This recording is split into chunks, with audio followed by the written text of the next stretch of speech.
Welcome to Aspire Deen, the place where stories aren't just told, they're felt. If you love stories that leave you thinking long after they end, you're in the right place. Today's story? It's about two builders, two hearts, and one powerful lesson about what really matters. Ready? Let's begin. The land was dying. The sun burned like fire in the sky, cracking the earth beneath it. The wind whipped through the empty fields, carrying nothing but dust and despair. The rivers had dried. The wells were nothing but hollow memories. The people thirsty, hopeless, waiting for someone, anyone, to save them. And two men answered that call, both strong, both determined, both with shovels in hand.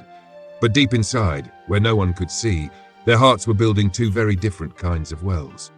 The first man was quiet. You might not have even noticed him if you passed by. No grand speeches, no promises, just a simple prayer whispered between every heartbeat. I do this for the one who sees everything.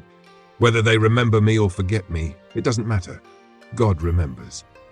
Every swing of his shovel was a silent act of worship. Every bead of sweat a secret between him and his creator. The second man?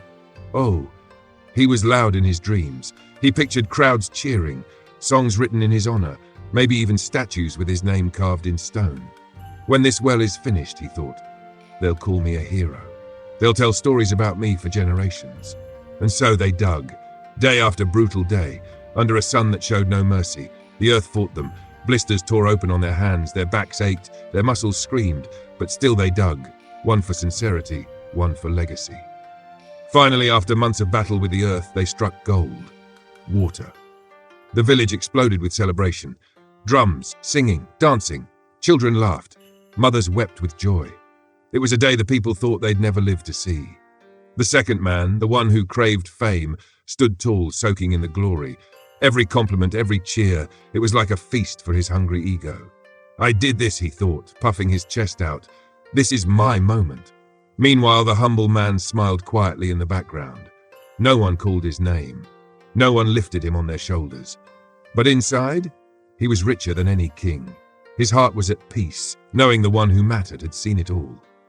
But time, time is a ruthless teacher. Seasons shifted, the rains forgot to come. The wells, once bubbling with life, began to dry, cracks splintering across their surfaces like broken promises. The village grew quiet again, the celebrations faded, the songs died on people's lips, and so did the memory of the builders. The man who had built for fame, he wandered the dusty streets, bitterness gnawing at his soul. They forgot me, he thought. After everything I did for them, they don't even remember my name. The applause he had worshipped had vanished, and with it so had his happiness. But the humble man still smiled, still prayed, still felt whole. Because he had never built for them, he had built for him, the one who never forgets.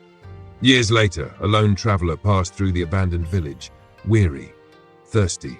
He stumbled upon the dried-up wells and asked an old man sitting by the ruins, "Who built these?" The old man, with a glint of wisdom in his eye, said, "Two builders once dug these wells. One built for the love of God, the other built for the love of applause. The first, his reward lives forever. The second, his reward ended the moment the clapping stopped." The traveler paused, feeling the weight of those words settle deep into his soul. Because in the end, it's never about how loudly the world cheers for you. It's about how quietly you please the one who sees what's hidden. Thank you for joining us on Aspire Deen. If this story touched your heart, please like, subscribe, and tap the bell icon so you won't miss the next journey we take together. Until next time, stay sincere, stay inspired.